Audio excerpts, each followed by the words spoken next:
연력학인데 이상기체에 대해서 얘기하고 있어요. 이게 학생들이 여기 공부하다 보면은 잠깐씩 깜빡깜빡 해가지고 약간 엉뚱한 질문을 할 때가 있는데 여기서 하다 보면은 기체에다가 열을 가하고 뭐 압력을 어떻게 하고 했더니 이게 막 커진다 작아진다 이렇게 되는 건데 그러는 과정에서 고체와 액체는 등장하지 않습니다. 그래서 이쪽 부분에서 이상기체라는 것의 의미부터 원래는 확인을 해야 되는데 이상기체 여러 가지 조건을 만족시키는 이상적인 이론적으로만 존재하는 실제 하지는 않는 기체이기는 하지만 이에 대해서 보통의 경우 이런 식으로 기체들의 일반적인 성질이 있으면서 그것에 대해 진짜 기체들은 약간씩의 오차를 가지긴 하지만 이걸 대표값으로 쓸 수 있는 그런 계산이 깔끔하게 떨어지는 것들이다 라고 생각하면 되는 거죠. 이상기체 성질 혹시 뭐 알고 있는 거 얘기할 수 있나? 우리가 이상기체라고 가정할 때 이렇다고 할 거다라는 거 어떻게 뭐 아는 거 있어요? 기억나는 거? 잘 없어요? 화학 시간에도 이상기체 굉장히 중요하게 다루면서 뭐 거기서도 동일하게 얘기하긴 하는데 이상기체 하면은 원래는 아무리 작더라도 기체 분자 하나하나가 부피가 차지하고 있는 부피가 분명히 있어야 되고 얘들끼리 충돌하다 보면은 뭐 화학 반응이 일어날 수도 있고 뭐 에너지 손실이 약간 일어날 수도 있고 등등이 있는데 그런 것들은 없다. 에너지 손실 없이 부딪혀도 화학 반응 같은 것들은 전혀 일어나지 않고 온도 압력을 아무리 변화시켜도 그리고 기체 분자 하나하나의 부피 자체는 아예 없다고 보자. 이론적으로는 굉장히 큰 압력으로 온도를 많이 떨어뜨리고 그러면은 기체가 완전히 부피가 0이 되는 것도 가능은 하다라고 할 거예요. 원래는 기체 하나하나 분자의 부피도 있으니까 여기 깔려있는 애들 좀 이렇게 더 이상은 줄어들지 않는 부피가 있어야 되는데 완전히 제로도 이론적으로만 일단 가능하다라고 보자 뭐 이런 식으로 얘기를 할 건데 그것하고 또 이제 중요한 게 기체에서 시작하지만 아무리 온도를 낮춰도 액체로 또는 고체로 상변이를 하지 않는다라고 하는 것도 이것도 중요한 성질로 들어갈 겁니다. 그래서 계속 기체인 상태만 유지할 건데 이런 여러 가지 성질들을 한마디로 얘기하면 한마디로 이상기체 상태 방정식이라는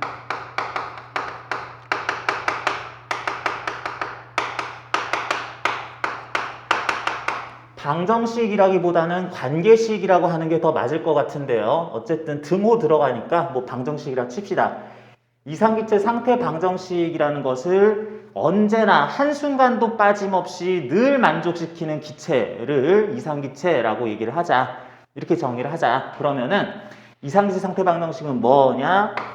PV는 nRT라고 이렇게 쓴 관계식을 이상기체 상태 방정식 할 건데 여기에서 각각의 문자가 가리키는 게 무슨 뜻인지를 알기만 하면 되겠습니다. 먼저 P는 뭘까요? P는 프레셔를 이렇게 대문자 앞글자 딴 거라서 압력이고 압력의 단위로서 파스칼이라는 단위를 쓰거나 뉴튼 퍼 제곱미터라는 단위도 써요. 뭐 이런 것도 있긴 있구나 하고 그리고 이상기체관의 V 값은 뭘까요? V는 볼륨의 맨 앞 글자 따가지고 부피를 나타낼 건데 여기다가 숫자를 집어넣을 때에는 세제곱미터 단위로 뭐 리터, 뭐 밀리리터 또 뭐 있냐 부피 단위에 뭐 그런 것들 안 쓰고요. 세제곱미터 단위로서 환산해서 숫자를 넣을 거고 그리고 이거 먼저 봅시다. T는 뭘까요? T는 현재 그 기체의 온도를 나타낼 거다. 그런데 여기다가 저는 지난 시간에도 잠깐 얘기를 했는데 화씨, 섭씨, 켈빈, 절대온도 이런 것들 뭐 있을 수 있는데 그 중에서 켈빈 온도 값을 정확하게 넣어야지 안 그러면 다른 온도 숫자로 넣으면은 등식이 성립하지 않을 겁니다. 그리고 여기 n 값 나와요. n이라는 숫자가 나타낼 것은 해당 기체의 분자 몰수예요. 분자 개수인데 단위가 몰이다 라고 얘기하면 되겠죠. 그리고 여기 R이라는 값 나오는데 요거는 뭔지 혹시 알아요? R 값은? R이 나타내는 거는 이거는 여기다가 1파스칼이 1뉴턴 퍼 세제곱 1뉴턴 퍼 제곱미터입니다. 그래가지고 요건 아무거나 써도 되는데 어쨌든 그렇게 해서 나타낸 숫자 뭐 밀리바 뭐 ATM 뭐 이런 것들 여러 가지 숫자로 압력을 나타낼 수 있지만 파스칼 단위로 쓴 숫자, 세제곱미터 단위, 켈빈, 몰수를 집어넣고 이렇게 만들었을 때 해당 이상치 상태 방정식이 좌우변이 완전 숫자가 다 잘 제대로 나오도록 뭔가 개수를 하나 넣어줘야 되긴 하는데 그거를 기체상수라고 할 거고요. 여기 쓴 단위들로 나타냈을 때 기체상수 값은 8.31 뭐 이런 식으로 나옵니다. 8.31 단위도 있습니다. 상수기는 하지만 요거 단위도 있기는 있는데 여러분들은 이건 외울 필요는 없어요. 그냥 뭔가 뭐 파이, 루트 2, 뭐 2 이런 것들처럼 그냥 숫자구나. 8.3이라는 숫자를 매번 쓰기 귀찮아서 R이라고 나타내는구나 생각하면 되겠습니다.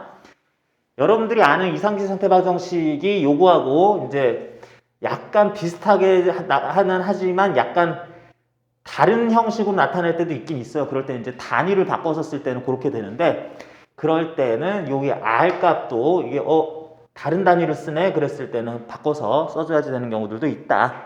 그런데 보통은 가장 표준적인 단위들 SI 단위계에서 사용하는 단위를 쓰면은 8.31을 사용한다 보면 되겠습니다. 자, 그래서 이상치 상태 방정식을 언제나 만족하는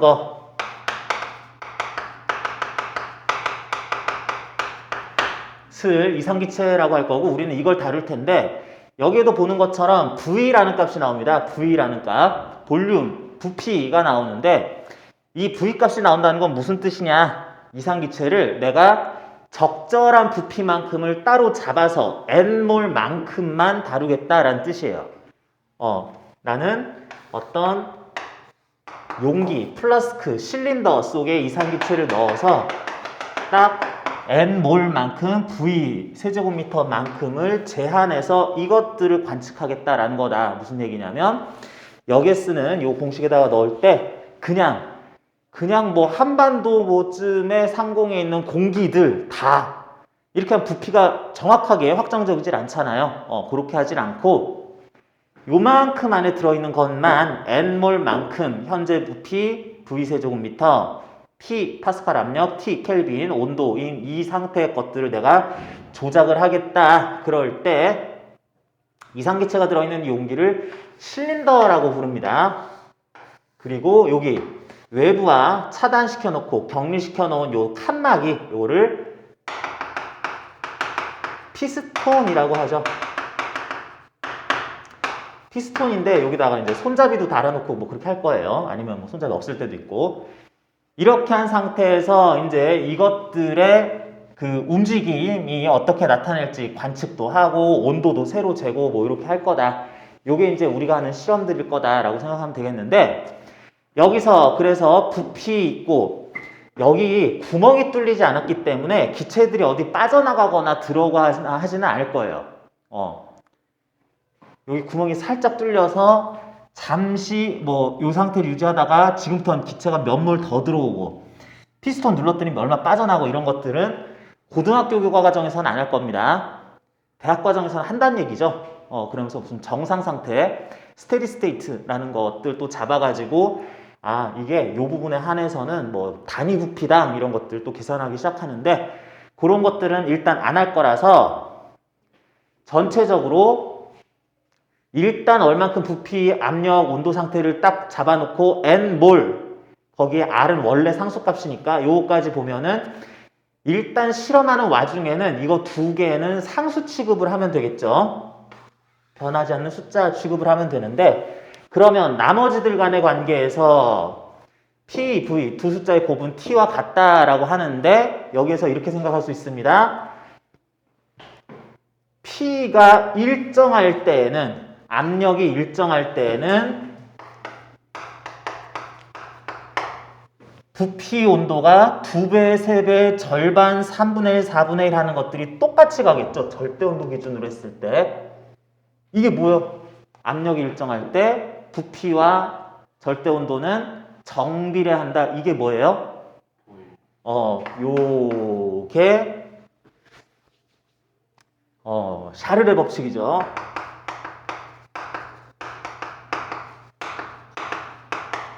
그리고 역시 요거는 고정일 때 샤를의 법칙 V가 T와 비례한다 라고 하는 거. 이제 여기서 T 온도가 일정할 때 등온 과정을 겪을 때에는 요거끼리는 서로 반비례한다 라는 게 요게 보일의 법칙이죠. 압력과 부피는 반비례한다 라고 하는 게 그래서 실제로 우리 아예 이상기체 상체 방정식만 쓰면서 계속 할 때는 이런 말 자체를 굳이 쓸 필요가 없습니다. 대입해보면 그냥 뭐 이렇게 해가지고 뭐 숫자 제대로 항상 나오는데 해야 하는데 굳이 압력이 일정할 때, 온도가 일정할 때라고 하면서 제한을 걸면서 이렇게 쓰는 보일 법칙, 샤를 법칙은 사실은 문제 풀 때는 큰 의미는 없지만 이런 용어가 있기는 하니까 각각이 어느 조건에서 어떠한 것들끼리 비례 반비례 관계를 가지는 건지 그럼 용어 자체는 그래도 교과서에서 소개는 하니까 이건 잠시 기억을 하자. 그래서 일종의 PV, T 넘기면은 T분의 PV가 상수 형태로 나타내는 이렇게 되는 것 자체를 합쳐서 보일-샤를의 법칙이라고도 얘기를 하죠. 그런데 이런 용어들은 일단은 기억을 하되 실제적으로는 뭐 그냥 이상치 사태 방정식만 계속 사용하는 그런 의미로 문제풀이 할 땐 접근합니다. 그래서 이렇게 할 거다 됐습니다. 이상치 사태 방정식 외워주셔야죠. 당연히 연력학 할 때 뭐 무조건 쓰는 그런 식이기 때문에 하나 외워주시고 자 그런데 여기 이제 기체를 이만큼 하나 잡아놨으면은 P, V, T 값 여기 들어있는 N몰 이런 것들 다 계산이 됐을 때 추가적인 물리량들이 몇 가지 더 나와요. 그 중에 첫 번째가 내부 에너지입니다.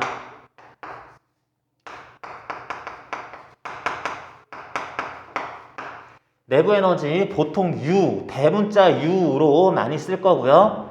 내부 에너지이기 때문에 단위는 줄 단위 쓸 겁니다. 자, 먼저 내부 에너지라고 하는 것의 의미가 뭐겠어요? 의미 혹시 알아요? 기체, 이상기체, 내부 에너지다 그러면은 내부의 에너지일 것 같기는 한데 내부에 어떤 에너지냐라 그랬을 때 얘가 뭐 머금고 있는 열 에너지요 뭐 이런 식으로 대답한 친구도 있는데 그런 열 에너지가 맞긴 맞아요. 원칙적으로는 이 실린더 안에 들어있는 기체가 가지고 있는 열 에너지 맞기는 맞는데 그게 정확하게 열 에너지의 형태가 뭐냐라 그랬을 때 열 에너지가 복사 형태로 막 이렇게 빛으로서 여기 그냥 있을 수도 있는 거고 그런 거는 일단은 무시할 거라서 여기서의 내부 에너지라 그러면은 이 기체들이 가만히 있질 않고 열심히 왔다 갔다 할 겁니다. 지네끼리 이렇게 충돌도 하기는 하고 뭐 이렇게 막 왔다 갔다 할 때 얘네들의 평균 속도를 이용을 할 거기도 하지만 어쨌든 이런 기체들의 운동 에너지의 총합이다. 이 많은, 이 작은 각각 분자의 운동 에너지를 다 더하면 그거를 내부 에너지다 라고 쓸 거고요. 그런 내부 에너지, 얘들의 운동 에너지 총합이 실제로 측정 과정이나 또 다른 용어로서는 열이라고 표현을 하게 돼요. 이게 열이라는 에너지 형태가 굉장히 신기한 애인데 몇 가지 의미에서 신기한 그런 거기는 한데 그 열이라는 현상은 상세히 따져보면은 우리가 또 다른 형태로 알고 있는 에너지로 다 표현이 가능해집니다. 순수 열 에너지 뭐 이런 거는 뭐 없고 이런 것들 알고 보면 얘들이 움직이기 때문에 따뜻하다는 현상이 나타나는구나 또는 여기에서 전자기파가 뭐 이렇게 있으니까 그걸 또 열이라고 해석하는구나 뭐 이런 식으로 다른 형태로 다 나타나게 되는데 운동 에너지의 총합이다 일단 이렇게 얘기를 하고요. 그 운동 에너지의 총합인 내부 에너지를 되게 구하기 힘들 것 같습니다. 이 작은 분자들이 굉장히 많이 있기 때문에 하나하나 운동 에너지를 다 찾을 수는 없지만 아까 전에 얘기했던 대로 분자들이 전체적으로 똑같은 평균 속도를 가지고 있다라는 전제 하에 그것들을 다 더하면은 얼마 나올 것이다 라고는 하는데 거기에 대해서 정리하다 보니까 이게 간단하게 요렇게 쓸 수 있네 라고 그래요. 2분의 3 nRT 1.5 곱하기 nRT 하는 요 크기로 그냥 계산이 된대요. 1.5 곱하고요. n몰만큼에 대해서 기체상수 쓴 다음에 온도만 갖다 넣으면은 그냥 바로 여기 있는 것들 운동 에너지 속도 계산 너도 해가지고 다 더하면은 맨날 정확하게 나온대요. 그래서 되게 신기하게 적당량의 이상기체는 온도만 알면 전체 내부 에너지 총합을 바로 계산할 수 있다라고 하고 또는 이상기체들은 nRT라는 것이 PV로 항상 무조건 바뀔 수 있어야 되니까 2분의 3 PV예요. 뭐 이렇게 쓸 수도 있겠습니다. 둘 다 맞아요. 당연히 둘 다 맞습니다. 그런데 여기에서 이제 n값, r값은 상수처럼 취급할 거니까 내부 에너지가 t에 정비례한다 라고 해도 되겠는데 여기서 p하고 v는 같이 증가할 수도 있고 하나는 일정 하나는 증가하고 감소 증가 막 이렇게 될 수도 있기 때문에 요거를 아주 많이는 안 쓰긴 하는데 요것도 가능하긴 하고 실제로 문제 풀 때 이걸 이용하면은 빨리 풀 수 있는 경우도 종종 나온다. 요 정도 일단 알고 있으면 되겠어요. 요것도 중요하겠다. 내부 에너지라는 것의 정의. 자, 내부 에너지라는 건 이렇게 구하는데 하나 여러분들 문제 풀다 보면 큰 문제는 안 될 건데 내부 에너지를 구할 때 여기 2분의 3을 곱했는데 뭐 nRT든 PV든에다가 2분의 3을 곱했는데 2분의 3을 곱하는 경우는 사실은 전제가 필요해요. 여기 있는 이상기체가 어떤 이상기체여야 된다? 혹시 알아요? 이게 단원자 분자 이상기체였어야 됩니다.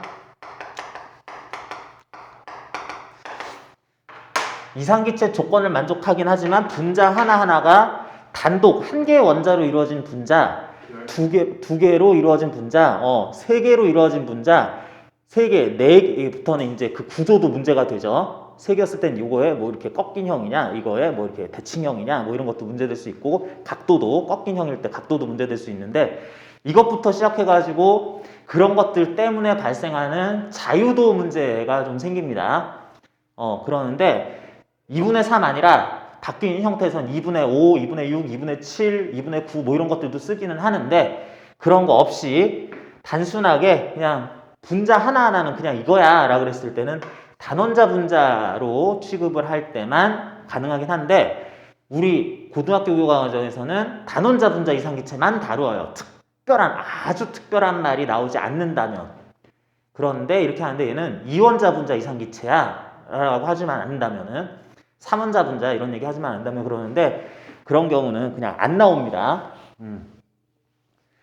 혹시 이제 학교에서 선생님이 그런데 자유도가 막 그러면서 막 설명해 놓고 그거 기초로 해서 내신 문제를 굳이 그것까지 설명하신 다음에 낼 때는 가끔 나오기는 하는데 뭐 표준적인 교과 과정에서는 그냥 참고사항으로 이제 언급 정도만 하고 맨날 이것만 나오긴 해요. 그래서 이렇게 외워주시고 다음 이거는 원래 유체에 대한 설명, 유체라 그러면 액체하고 기체를 통틀어서 얘기할 수 있는 건데 유체에 대한 설명을 한 다음에 자연스럽게 넘어가면은 풀 수 있는데 그런 거 없이 설명하려면은 일단 이렇게 이해합시다. 이 기체라는 것들은 기체, 이만큼의 덩어리라는 것들은 얘네들이 굉장히 활동성이 좋기 때문에 바바바바박 돌아다니고 지들끼리 충돌도 하고 에너지 손실은 없지만 완전 탄성 충돌하지만 돌아다니다 막 충돌도 하고 막 이렇게 하는 과정에서 얘들끼리 자꾸 억지로 이렇게 줄어들려고 하질 않고 뭐야 그러면서 막 서로 막 커지려고 그래요. 서로 밖으로 더 확산되려고 하는 성질이 기본적으로 있습니다. 확산되려고 하다 보니까 이것들이 만약에 어디에 갇혀 있다면 확산되려고 하는데 이건 뭐야 싶으면은 이거를 나 나갈 거야 하면서 이렇게 밀게 돼 있어요. 이것도 밀고 저것도 밀고 하게 돼 있다. 그래서 기체를 가두어 놓고 그 안에 있는 기체가 요 가두어 놓은 벽에 닿았을 때는 확산되려는 성질 때문에 벽을 밖으로 밀게 된다. 그래서 그렇게 미는 단위 면적당의 힘을 압력이라고 부르는 건데, 뉴턴 퍼 제곱미터 단위 면적당 미는 힘을, 그걸 원래 압력이라고 하는 건데, 그러면 그런 압력이 형성돼 있는데 그런 면의 면적이 몇 제곱미터였다라는 걸 다시 곱해주면, 압력에다가 이 부분의 면적 S라고 합시다. 다시 곱해주면 여기를 미는 힘이 갑자기 나오죠. 기체가 자연스럽게 확산되려면서 벽을 미는 힘들 계산이 가능해집니다. 자, 여기도 미는 힘이 있을 거예요. 그런데 아무리 이렇게 밀어봤자 실린더가 단단해서 이것들은 밀리지 않는다면, 뭐 밀었지만 아무 효과도 없었네, 아씨 뭐 무용지물이었네, 뭐 이렇게 넘어가는 건데, 여기 피스톤이라고 하는 거는 단단한 실린더가 아니라 여기를 밀거나 누가 외부에서 다림을 가진 듯 했을 때 이게 자유롭게 움직일 수도 있는 것이기 때문에 실제로 이 피스톤이 하다가 매끈매끈하게 움직일 수 있는데, 여기까지 피스톤이 X만큼 움직였다, 뭐 이런 식으로 한다면 기체 입장에서는 기체가 피스톤에는, 이 벽은, 실린더 벽은 뭐 안 움직이고 꼼짝하지 않는 거니까 피스톤에는 적절하게 이제 압력에 의한 힘을 F뉴턴 가했는데, 그 힘을 받은 물체가 X만큼 움직이면 바로 앞에서 했었던 거죠. F라는 힘을 받으면서 X만큼 움직이는 동안에 기체가 피스톤에 일을 했다라고 하는 걸 구할 수 있겠다. 기체가 피스톤에 하는 일.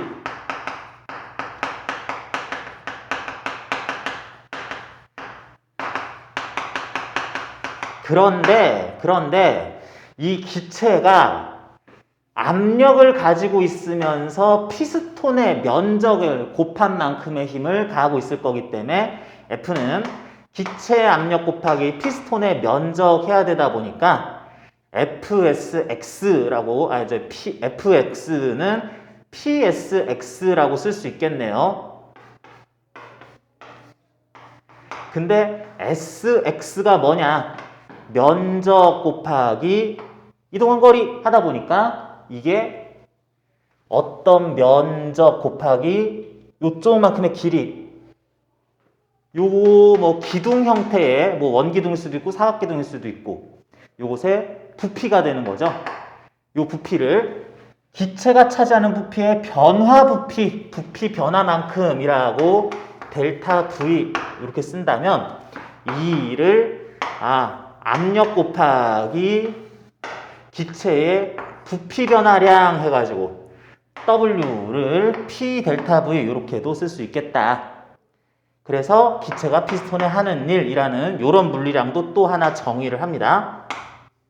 그런데 이 기체가 피스톤에 하는 일이라는 것은, 기체는 밖으로 확산 팽창하려는 성질을 가지니까 항상 피스톤을 밖으로 밀게 되는데, 실제로 피스톤이 그 방향으로 밀렸을 때는 힘 방향, 밀력 간 방향 나란하면 이 값이 플러스가 나올 텐데, 경우에 따라서는 나름 기체는 피스톤을 밖으로 밀긴 하는데 외부에서 배기 또는 어떤 외력이 피스톤을 더 세게 밀어서 오히려 이게 반대쪽으로 이동을 할 수도 있다.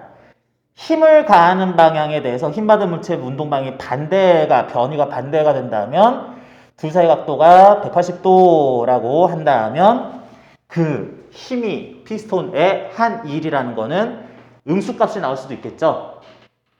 자, 이게 양수값이 나오는지 음수값이 나오는지는 판단하면 되는데, 그렇다면 기체의 부피 변화가 커지는 방향이었으면 기체가 한 일은 플러스, 결국엔 기체가 작아진 결과가 나타났으면 기체가 외부에 한 일은 마이너스 10줄, 마이너스 100줄 이런 식으로 나타나겠네. 그래서 기체가 하는 일이라는 것은 부호에 대해서는 팽창시, 기체 팽창할 때가 양의 부호를 쓰자라고 하면 되겠네요. 반대는 마이너스 5 쓰면 되는 거고, 기체 부피 변화 없으면 당연히 하는 이 일은 0줄 만큼이라고 얘기하면 되겠습니다. 자, 이게 다예요. 일단은 이렇게 되는 게 일단에 여러분들이 풀어야 될 문제에 적용을 할 때 기본적으로 필요한 내용들인데, 자, 이런 것들에 대해서 내부 에너지와 일 개념까지 같이 생각했을 때 여기에 한 가지 연력학 1법칙, 에너지 보존 법칙이라고 할 그런 내용이 하나 들어갑니다. 뭐냐면 Q는 W 플러스 델타 U 라고 하는 거. 요런 의미상 에너지 보존 법칙이다.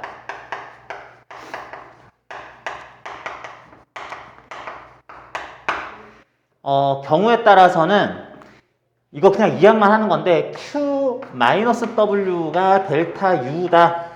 뭐 요런 도 표현 쓰긴 하는데 똑같은 말이죠. 어쨌든 이렇게 되는데, 자, 이게 무슨 얘기냐 하면은 에너지 보존 법칙인데 Q라는 것은 기체가 흡수한 열 에너지입니다.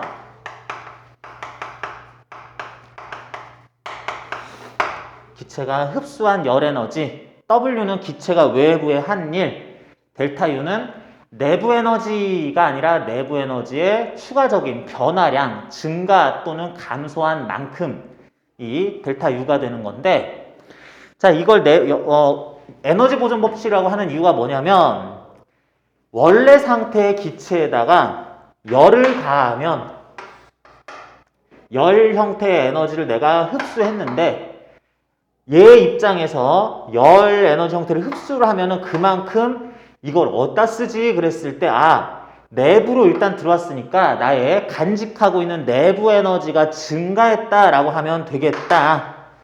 흡수한 열 에너지는 나의 내부 에너지 변화다라고 하고 싶은데, 그 과정에서 기체가 외부에 일을 하면 일을 한다는 것은 내가 다른 물체에 일을 한다, 그 물체의 에너지를 변화시킨다, 내 에너지를 전달한다 라는 뜻이기 때문에 내가 외부에 한 일만큼을 뺀 만큼만 나의 에너지가 증가하자, 뭐 이런 뜻으로 얘기할 수 있겠습니다. 그래서 Q는 W 플러스 델타 U, Q 마이너스 W는 델타 U, 마이너스 들어가는 것보다는 플러스로 쓰는 게 우리 계산할 때 조금이라도 덜 헷갈리기 때문에 이걸로 좀 기억을 해 주시면 되겠다.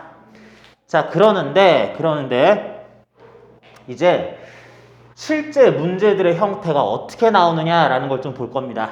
실제 문제들의 형태를 보기 위해서는 전체적인 양상에 대해서 여러분들이 좀 기억을 해야 되는데, 어떤 문제에서 이상기체를 어떠한 조작을 했다라고 그럴 때, 이런 식으로 변형을 시켰다, 상태량을 변경시켰다라고 그럴 때 가장 전형적인 과정이 4가지가 있습니다. 정적, 등온, 등압, 단열. 등압 과정을 정압 과정이라고도 하고요. 뭐 이것도 등적 과정이라고도 하고요. 정온 과정이란 말은 잘 안 쓰는 것 같아요. 자, 이런 전형적인 4가지 과정이 있지만 뭐 아무 것에도 속하지 않는 기타 등등도 있긴 있어요. 뭐 이게 기타 등등이 훨씬 많겠죠. 그러는데 문제에서는 거의 이 4가지들만 주로 물어보는 경우들이 아주 많다. 그리고 기타 과정도 안 나오는 건 아닌데 일단 이것들부터 확인하는데요. 이것들에 대해서 상태량이 어떻게 되는지 뭐냐면 열을 흡수할 건지 방출할 건지 기체가 하는 이 일이 얼만지라는 것도 뭐 경우에 따라 구할 수 있지만 이 기체가 외부에 하는 일이 플러스 값인지 마이너스 값인지만 구하면 돼요. 기체의 내부 에너지 변화가 어떻게 되는지, 압력 변화가 어떻게 되는지에 대해서 각각의 과정들에 대해서 이것들이 증가 감소 여부가 딱 정해져 있습니다. 정해져 있기 때문에 여기 나오는 숫자들로 쓸 것들이 양수값 써야 되는지 음수값 써야 되는지만 요것만 구분해주면 되겠어요. 자, 그런데 이렇게 하는 거 일단 전체적으로 보면은 각각의 하나하나의 과정들 중에서 여기 있는 4개의 숫자 중에 한 개씩 0이 나와요. 자, 뭘까 한번 생각을 해봅시다. 정적 과정이다 라 그러면은 얘는 무조건 넷 중에 하나는 0인데 누구죠? 누가 0이에요? 정적 과정이면 최적 부피가 일정할 과정이기 때문에 부피가 커지고 작아지는 것 그대로 양수값, 음수값 취급하는 1값을 제로로 놓고 시작을 해야 되네. 다음 등온 과정은 넷 중에 얘도 하나가 제로예요. 누구? 열, 일, 내부 에너지 변화, 압력 변화 정도 중에서 등온 과정은 넷 중에 하나가 0인데 뭐가? 내부 에너지 변화가 없을 겁니다. 아까도 얘기했던 것처럼 내부 에너지라고 하는 거는 2분의 3 nRT 또는 2분의 3 PV로 나타낼 수도 있기는 하지만 어쨌든 상수 취급하는 nR 값에 대해서 온도에 정비례하는 변화 양상을 겪을 거기 때문에 어떤 값으로서 변하지 않는다면 내부 에너지가 0이라는 게 아니라 내부 에너지가 안 변한다라는 뜻에서 온도가 일정할 과정에서는 제로로 놓을 수 있겠다.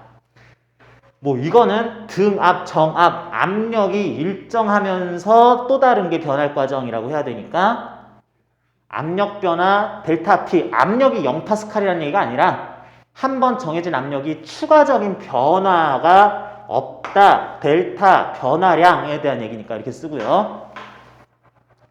당연히 말 그대로 딱 느껴지는 그대로 단열 과정은 열 출입을 차단시킨 과정이에요. 그러면 해당 기체의 열 출입에 해당하는 흡수하는 열, 방출하는 열이 제로로 일단은 고정이다. 자, 그래서 4가지 과정 한 개씩 제로로 놨는데 그 다음에는 요거를 이제 이 3개에 대해서는 나름 Q는 W 플러스 델타 U라는 걸로 여기가 만족이 돼야 됩니다. 각각 줄에 대해서. 그러다 보니까 간단해요. 정적 과정은 Q가 0 더하기 델타 U여야 되니까 당연히 정적 흡열한 열 에너지만큼 고스란히 내부 에너지가 증가하거나 정적 열이 방출된 경우, 냉각시켜서 열이 빠져나간 경우에는 그만큼 고스란히 내부 에너지가 똑같은 크기로 감소하면 된다. 뭐 그냥 그렇습니다. 덧셈 뺄셈 쉽죠? 등온 과정은 요거 더하기 요거는 요 더하기 요거 하려고 했더니 이게 0이야. 그러면은 같은 의미로 등온 과정이라면 기체가 흡수한 열만큼 고스란히 외부의 일을 똑같이 한다. 기체가 방출할 열만큼 기체는 외부에 마이너스 값의 일을 한다. 또는 외부로부터 일을 받는다라는 표현도 씁니다. 이렇게 쓰고요. 등압, 정압 과정은 잠깐 넘어가고 단열 과정 봅니다. 단열 과정은 열 출입이 차단돼서 Q가 0이다 보니까 W 델타 U의 합이 0이다. 이게 플러스 값인 똑같은 크기로 내부 에너지는 줄어들고 마이너스 값, 부피가 작아지는 과정에서는 내부 에너지가 그만큼 증가해야 되겠다 라고 하자. 자, 그런 다음에 등압 과정도 잠깐 써보면은 등압 과정이라 그러면은 우리가 생각나는 게 압력이 일정하면서 부피하고 온도가 변하겠죠? 압력이 일정하면서 부피와 온도가 변해야 된다면 이게 바로 샤를의 법칙이죠. 샤를의 법칙. 온도 증가하면 부피도 당연 증가, 온도 내려가면 당연 부피는 감소. 압력이 일정할 때는 샤를의 법칙. 그러다 보니까 만약에 등압, 정압 과정 부피가 증가, 정압, 등압 팽창할 때는 온도도 증가, 내부에너지 증가했을 것이다. 감소에는 감소했을 것이다 라고 이렇게 짝을 맞춰놨더니 양수도 하면 뭐 당연히 양수 나올 거고 음수도 하면 당연히 음수 나올 거니까 정압 과정에서는 이렇게 뿔뿔뿔 마마마 이런 식으로 둘 간의 관계식이 이제 이상치 상태 방정식에서 좀 유추가 된다. 요게 샤를의 법칙이었으니까 보일의 법칙도 한번 생각을 해야 되는 거죠. 이제 등온 과정 한 번 더 씁니다. PB는 nRT인데 온도가 안 변해요. 그럴 때는 온도가 안 변해요. 그럴 때는 부피와 압력이 서로 반비례하다 보니까 뭐 온도는 안 변하고 열은 됐고 부피가 커질 때는 압력은 반비례하면서 2배, 절반, 3배, 3분의 1 하는 식으로 작아지겠다. 등온 수축할 때는 압력은 증가하겠다. 요거 보일의 법칙으로부터 이렇게 압력 변화도 구할 수 있었고 보일의 법칙 언급하지 않는다고 해도 요거 그냥 이상체 상태 방정식에서 자명하게 나온다는 생각하면 되겠네요. 다음 정적 과정 보니까 정적 과정은 우리 보일의 법칙, 샤를의 법칙이라는 이름은 따로 없는데 정적 과정은 부피가 일정 그러면 압력 커지면 온도도 올라가고 압력 작아지면 온도도 내려가고 압력이 온도가 올라가면 나도 같이 올라가고 커지고 작아지면 온도가 내려가면 압력도 작아진다. 따라가면 되는 거고요. 다음 단열 과정일 경우에 단열 과정일 때는 역시 또 계속 이거 씁니다. P분의 nRT. 자 여기에서 단열 팽창 전제로 하면 단열 팽창 부피가 증가한다. 그런데 그러면 무조건 온도는 내려가게 돼 있다. 곱한 것이 작아져야 되는데 하나가 커진다. P는 엄청 작아져야 되겠죠. 곱이 2분의 1로 줄어야 되는데 내가 3배가 됐다. 그러면 이거는 6분의 1로 막 작아져야 되는 거잖아요. 그러다 보니까 단열, 팽창, 온도가 하강해버리면 압력은 매우 작아진다. 반대의 경우는 이제 또 압력이 증가하는 식으로 나타나겠네.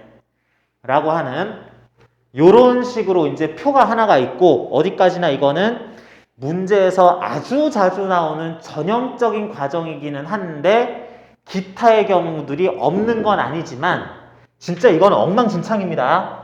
플러스일 수도 있고 플러스 마이너스 뭐 이럴 수도 있고 이건 마음대로 할 수 있어요.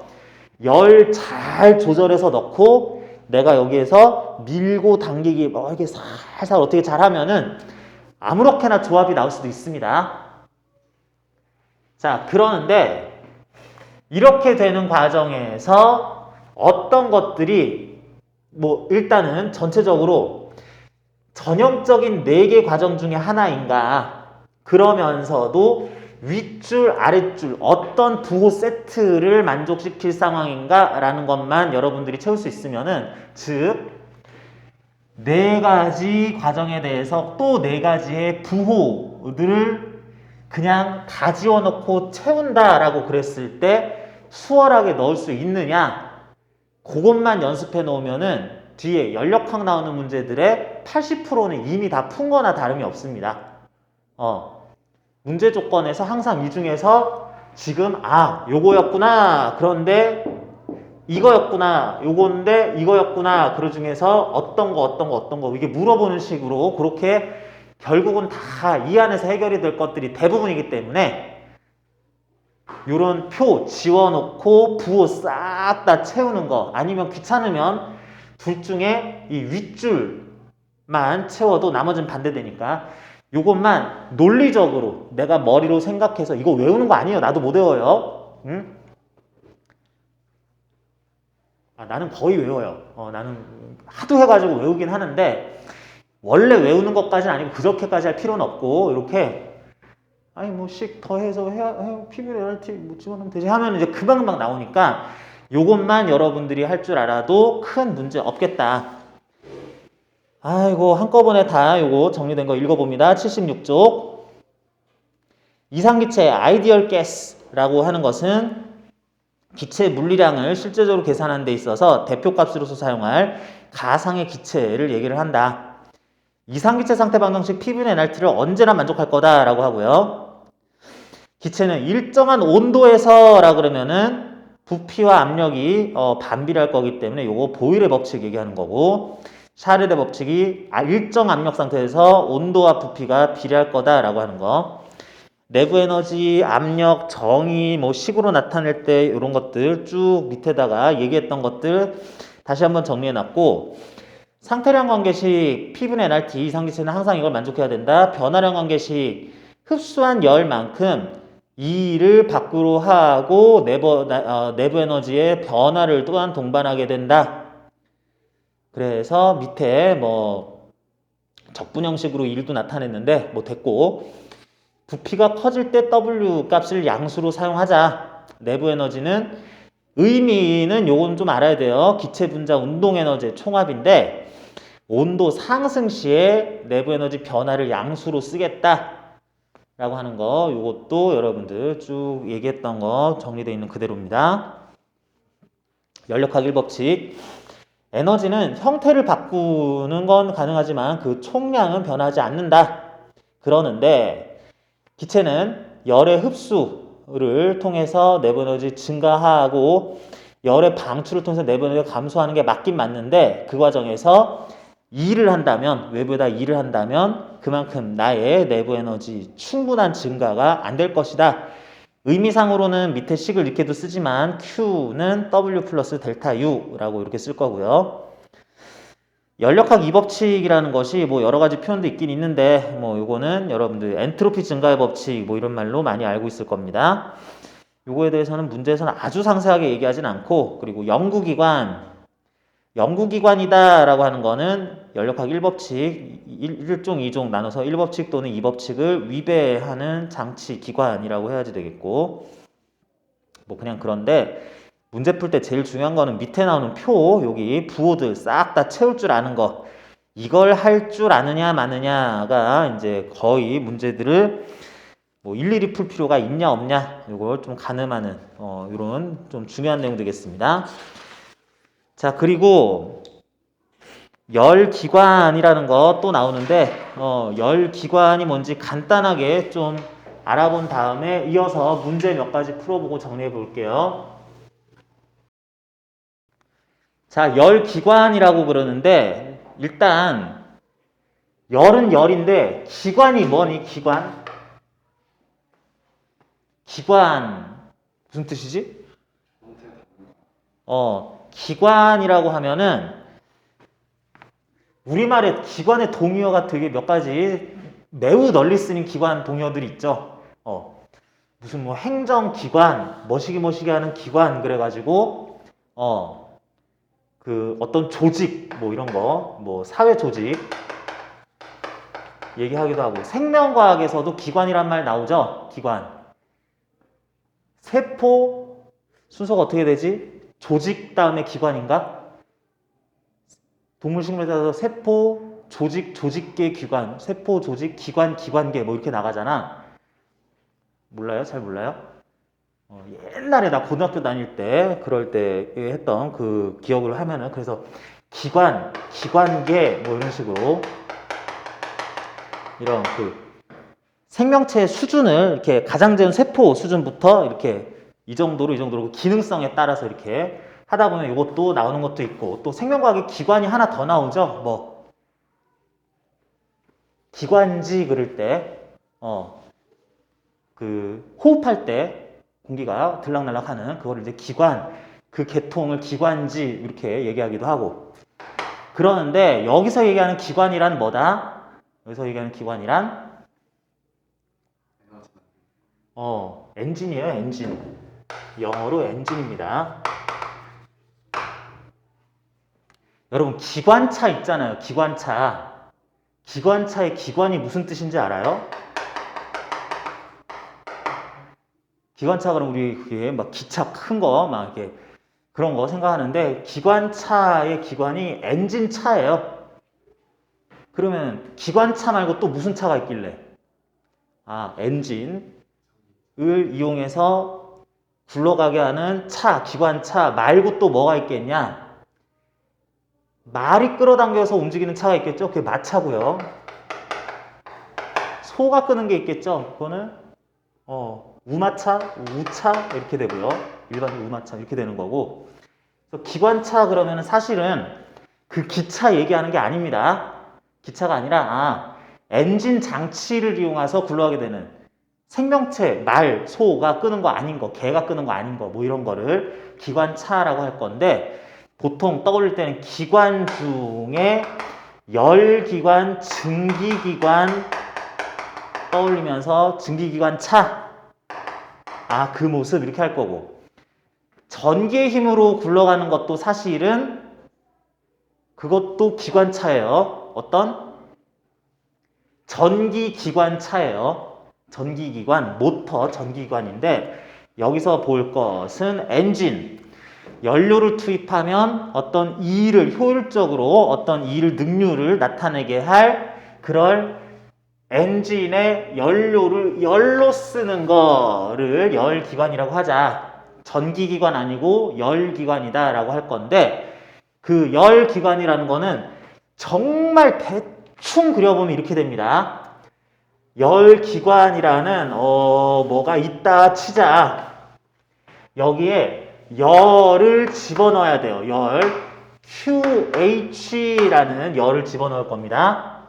그러면은 이만큼의 열이 들어왔다라고 했을 때 이 중에 일부는 우리가 이제 목적하는 유용한 일의 형태로 외부로 방출을 하는데, 그러면서 열이 일부는 그냥 흘러나갈 거예요. QL만큼의 열은 흘러나갈 겁니다. 그래서 이 QH를 어디에서 가져오냐? 온도 TH짜리 높은 온도의 고열원에서 가져올 거고요. 버리는 거는 저열원으로 낮은 온도의 열원이라는 걸로 TL짜리로 이렇게 보낼 거다라고 할 거예요. 이게 정말 대략적인 모식적인 열기관의 구조입니다. 그러면서 그냥 단순하게 이 열기관의 효율을 물어봅니다. 열기관 효율, efficiency라 그러면은 얘들아 효율을 어떻게 원래 정의해요? 투입량 대비 내가 원하는 효과로서 효율을 얘기를 하잖아요. 그래서 투입한 건 QH만큼의 재료, 열 재료다. 내가 원한 산출물은 W였다. 이만큼의 일을 했어야지 였다.